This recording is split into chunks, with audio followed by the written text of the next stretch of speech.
Hi నమస్తే అండి. This is Suma. Welcome to అనగా టు జెడ్ బ్లాగ్స్. ఈ వీడియోలో నేను నా యొక్క ఈవినింగ్ రొటీన్ అనేది చూపిస్తా అండి. ఏమేంటి ఈవినింగ్ రొటీన్ అనే షాప్లో కూర్చుంది అనుకుంటున్నారా?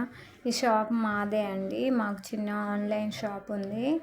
అందులోనే నేను ఈవినింగ్ వరకు షాప్ చూసుకుంటాను. ఇక ఈవినింగ్ ఇంటికి వెళ్దామని స్టార్ట్ అయ్యానండి. కానీ అప్పటి వరకు ఎండగా ఉండి అప్పటికప్పుడే వాన స్టార్ట్ అయిందండి.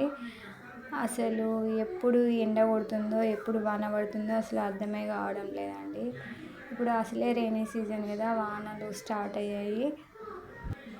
వాన కొట్టడం తగ్గిపోగానే ఇంటికి వెళ్ళాను. ఇంటికి వెళ్ళగానే మా పిల్లలు ఇల్లంతా చిందరవందర చేశారండి. నేను ఇంటికి వెళ్ళడానికి ముందే మా పిల్లలు స్కూల్ నుండి వస్తారు. వాళ్ళు ఒక డ్రెస్ చేంజ్ చేసుకోవడం కోసం బట్టలన్నీ తీసి పెడతారండి.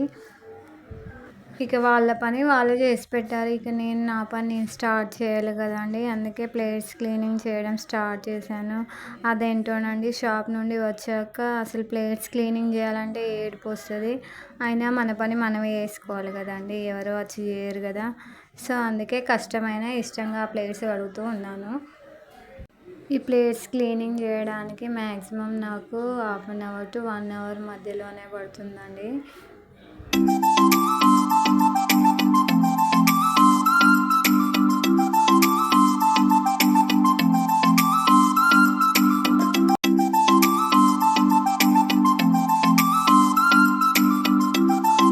ఇక మా పిల్లలు వేసిన బట్టలు ఎక్కడివక్కడ తీసి క్లీన్ చేసి ఎక్కడివక్కడ పెట్టానండి. ఇక ఇల్లంతా ఊడ్చుకొని క్లీన్ చేసుకున్నాను.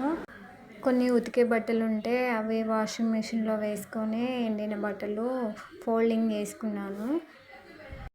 మా చిన్నోడిని డ్రెస్ వేసుకోరా వీడియో తీస్తున్నా అంటే వాడు అస్సలు వేసుకోవట్లేదండి. అదే చెప్తున్నాను.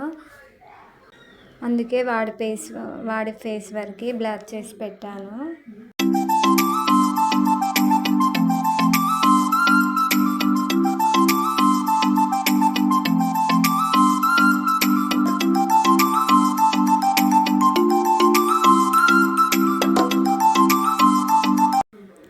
మాకు ఇంటి పక్కన చిన్న గల్లీ ఉంటుందండి. అదే ఊడుస్తున్నాను. ఇవాళ వర్షం పడింది కదా, అంతా మట్టిలాగా వచ్చింది. అందుకనేసి అది క్లీన్ చేస్తున్నాను. లేకుంటే పిల్లలంతా తొక్కి ఇంట్లోకి అదే కాళ్ళతో వస్తారండి. అందుకనేసి అదంతా క్లీన్ చేస్తున్నాను.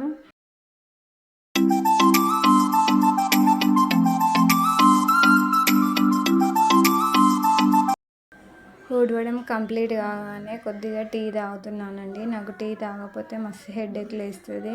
అందుకనేసి కొద్దిగా టీ తాగడం అయిపోగానే పిల్లలతో కూర్చుంటానండి. వాళ్ళ హోంవర్క్ కంప్లీట్ అవ్వగానే నా ఈవినింగ్ పని అనేది కంప్లీట్గా అయిపోతుంది. అలాగే మన ఛానల్ నచ్చితే సబ్స్క్రైబ్ చేయండి, లైక్ షేర్ చేయండి. Please subscribe to my channel.